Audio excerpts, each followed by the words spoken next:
What's poppin', Rob Television? Welcome back to another reaction with your boy. As you can see by the title, man, yes, I'm back with another MJ reaction video. Now, this video was a video that popped up on my timeline. This wasn't a recommended video, but I was like, why not? You know what I mean? Like, I just can't watch videos no more without reacting to them with you guys. But as you can see by the title, man, this is the times Michael Jordan disrespected NBA players. You know, sometimes Mike can't say some things that I guess a lot of players probably could take offense to. I don't know if he means too much harm behind it, but I'm interested to see how this video is going to turn out. But before we get to this video, do me a big favor, man. Smash that thumbs up button. Also, if you're new to the channel, make sure you subscribe. When you subscribe, click that post notification bell to be notified on all things Rob Television. Let's check it out. The level of fear that he inspired in others was insane. It didn't matter. He wanted to come in and kill you. Now Michael Jordan and Reggie Miller having a go at it.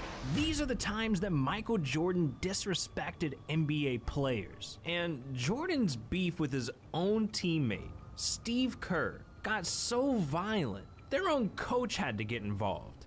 It was 1995, and Steve Kerr was playing in his first practice game with Jordan. For some reason, Coach Phil Jackson decided to have Jordan and Kerr guard each other.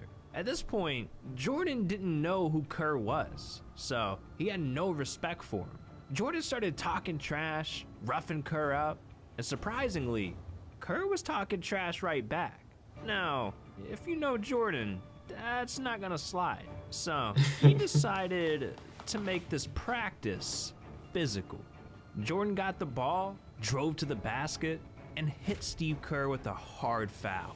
Obviously, this frustrated Kerr. So, on the very next play, he wanted to return the favor. Driving up the court, Kerr hit Jordan with an elbow right to the chest. And that is when Jordan lost it. He hauls off and hits me in the chest. And I just haul off and hit him right in the eye. This man literally gave his teammate a black eye. Not only that, but right when this happened, the entire team had to come and break the fight up, and then Phil Jackson had to kick Jordan out of practice. And if Jordan was willing to do that to his teammate, what the hell did he do to people he was up against? Well, in the 1996 NBA Finals, Michael Jordan destroyed Hall of Famer Gary Payton. The Bulls beat the Supersonics 4-2, and Jordan collected his fourth championship ring. But 25 years later, Gary Payton thinks Jordan beat him by luck. He was being interviewed for Jordan's documentary The Last Dance, and in that interview, Gary has all types of wild takes. He talks about beating Jordan up, slowing him down, getting aggressive with him. I made it a point. I said, just tire him out. Tire the f out of him. You just gotta tire him out. And if he had done that just a little bit earlier, they probably could have won the finals. Now, the beautiful thing is, with this documentary, Jordan got to see a clip of Gary talking about this, and his reaction became one of Michael Jordan's most iconic, disrespectful moments. Hitting him and banging him and hitting him and banging him. It took a toll on Mike. It took a toll, and then myself resting him a little bit, and then the series changed. And I wish I could have did it earlier. I don't know if the outcome would have been different, but it was a difference and beating him down a little bit. This man doesn't even have to say a word. He can just laugh, and it's the most disrespectful thing I've ever seen. But what happens when Michael Jordan disrespects one of the biggest trash talkers in NBA history, Kevin Garnett? Well, it was 1996, and Garnett's Wolves were facing Jordan's Bulls. With it being Garnett's rookie season, this game shouldn't have been close. But shockingly, they were only down by 3 points at halftime. Garnett and his teammate J.R. Ryder were having a great game, so with Garnett feeling himself, he made the biggest mistake of his entire career. He decided to start talking trash. Garnett was telling JR, keep killing Jordan out there, that they were destroying him, that it was easy. But what he didn't realize was that Michael Jordan was standing. Now, I said this in Larry Bird videos. I'm gonna say the same thing here. With players like Bird and MJ, you don't need to add any fuel to the fire to get them guys to explode. Like, you know, they look for that extra edge to come out there and really just to play, to leave it all on the court. You know what I mean? Like, and you trash talking them, I don't understand why you would think that would phase them. You should think that, all right, you know, if I'm a trash talk, I gotta make sure that we're gonna back it up, because like with them guys right there, man, you just don't want to get them even more amped up than what they already are coming into a game, man. Standing right next to them, and he could hear every word they were saying. And at that point, it was too late. Jordan came out at the second half and lit the Wolves up, completely destroying any hope they had at winning, going up by 21 points, with Jordan scoring damn near every basket. And with the clock winding down, Garnett was pulled out of the game. That is when Jordan walked by the Wolves bench, and he let Garnett know to never disrespect the GOAT again. Next thing you know, we over there like this. And Mike came down. Okay, young fella. Okay, damn, young fella. Damn, y'all done? Damn, young fella. Never talk shit to Mike ever again in life. Yeah, Garnett learned his lesson right then and there. But there's one NBA legend that doesn't give a damn who Michael Jordan is. I'm talking about Charles Barkley. The disrespect between Barkley and Jordan got so bad, it cost them their entire friendship. They met as rookies in 1984, and over the next few seasons, they grew to respect each other's game. And by 1992, they were best friends, going golfing together, grabbing drinks, puffing cigars. They were just having a good time. However, it didn't matter how friendly they were away from basketball, because when it came time to ball, they wanted to kill each other.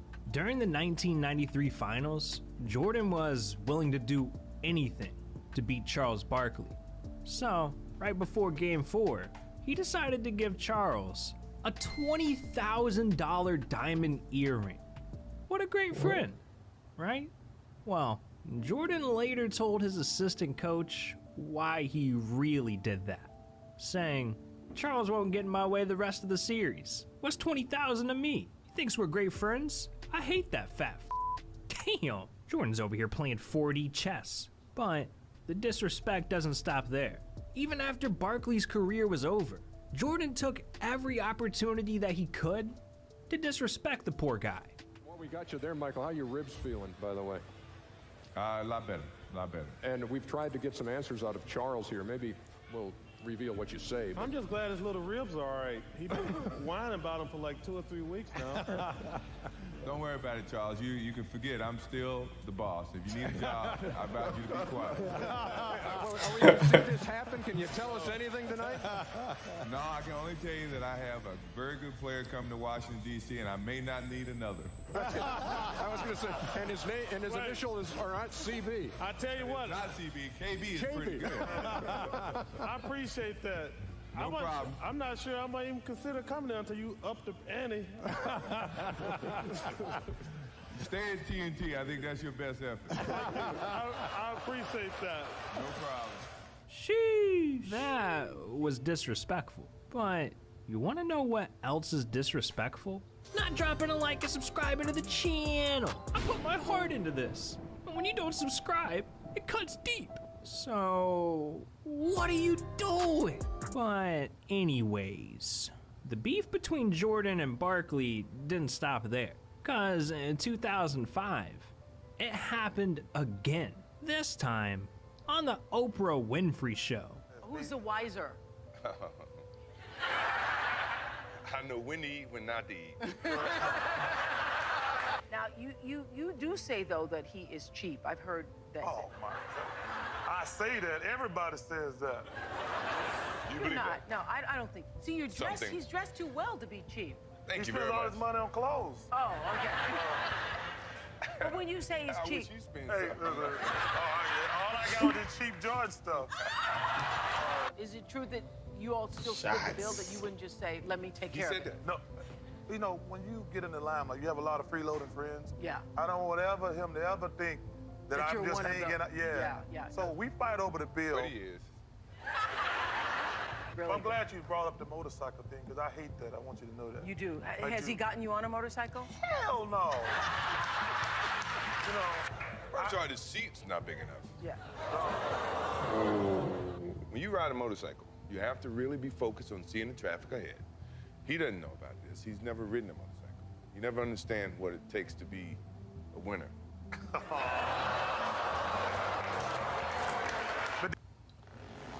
Now them are like them bazooka shots right there, man. This man said he don't know what it's like to be a winner, bro. Like, oh man, he cut deep right there. Why you have to do that one right there, Mike? Oh my God, man.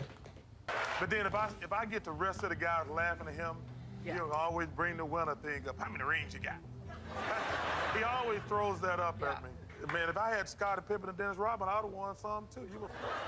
Now, I think we can all tell, this was some lighthearted trash talk. They were definitely still friends here.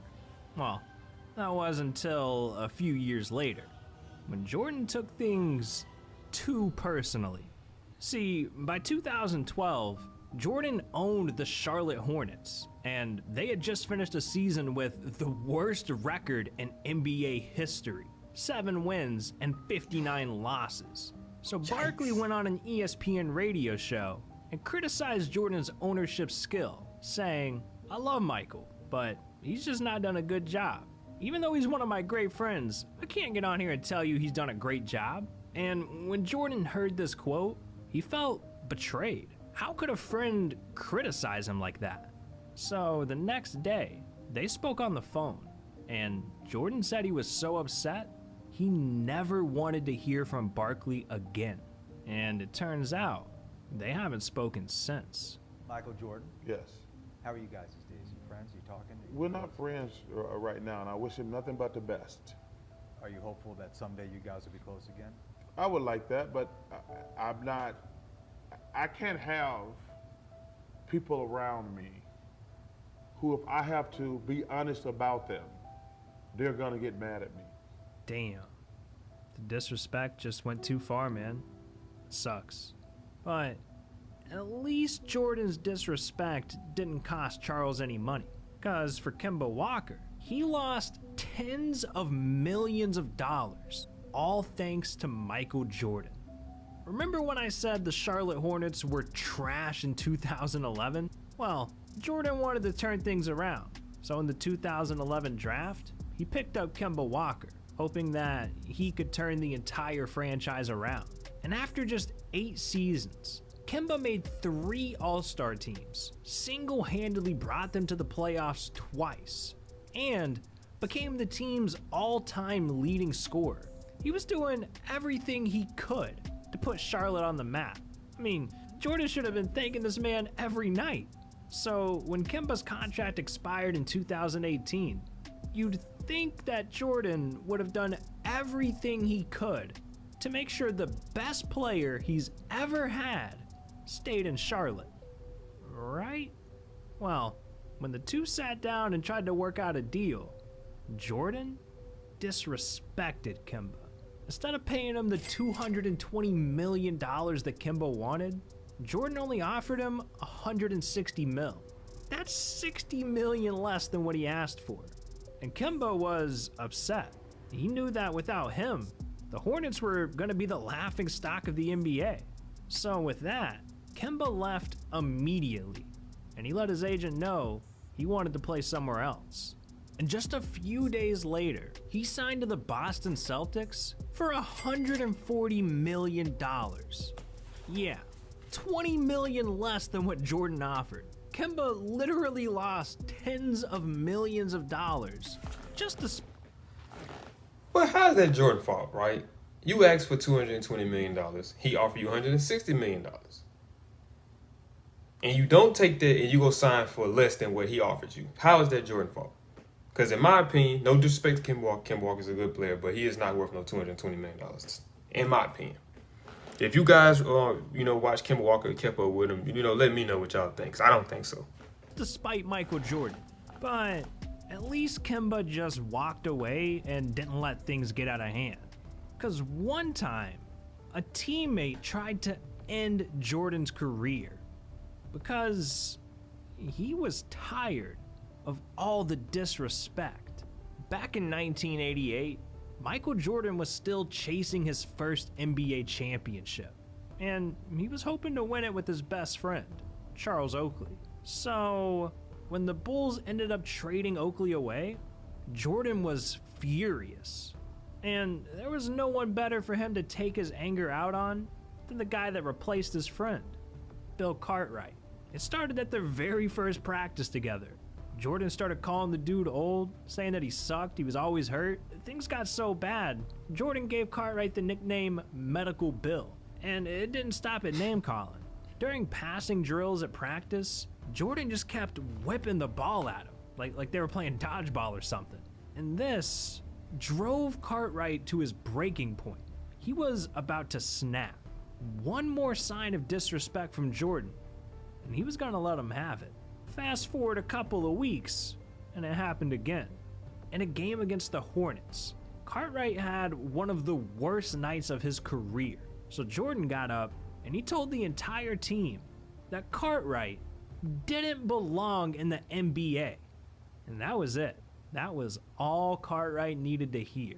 Cartwright gets Michael aside, and he says, look, if you ever do anything like that again, you will never play basketball because I'm going to break both your legs. All right, just to put things into perspective a little bit, Bill Cartwright was 7'1" and 250 pounds. If he wanted to break Jordan's legs, he could have done it. And I don't think Jordan would have won 6 rings with no legs. So that talk that they had set Jordan straight. After that, he stopped the disrespect and they finally started getting along. I mean, in 1991, they even won their first of 3 titles together. So I guess that MJ trash talk ended up being a great thing for him. But not everyone can be so lucky. Sometimes Jordan might say something so disrespectful, it'll end an entire career, like Muggsy Bogues. It was the 1995 playoffs, Hornets versus Bulls. And one more loss for Charlotte meant their season was over. So everyone thought the Hornets were done. Everyone except one player, Muggsy. Losing was not an option. This man is the shortest player in NBA history at just 5'3".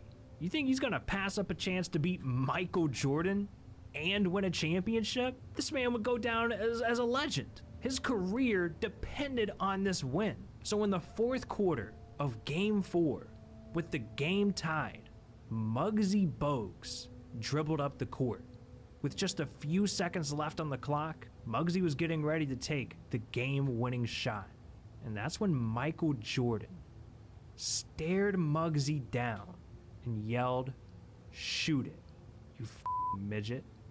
Jesus, man. This man needs to chill a little bit. This isn't an Xbox 360 lobby. You can't be saying that. You're finna get me canceled just reading the quote.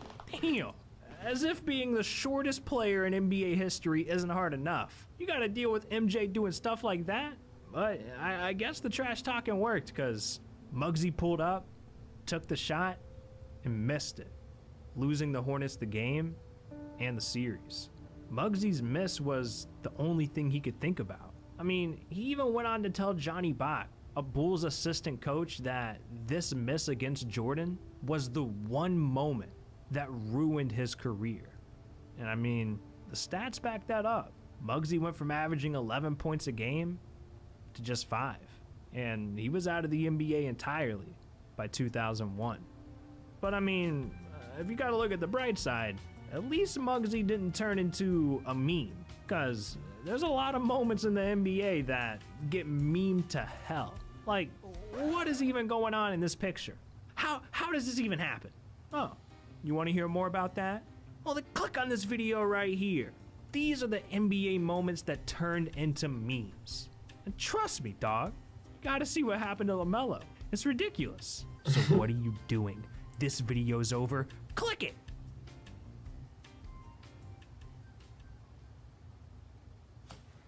Man, Jordan, oh my God, man.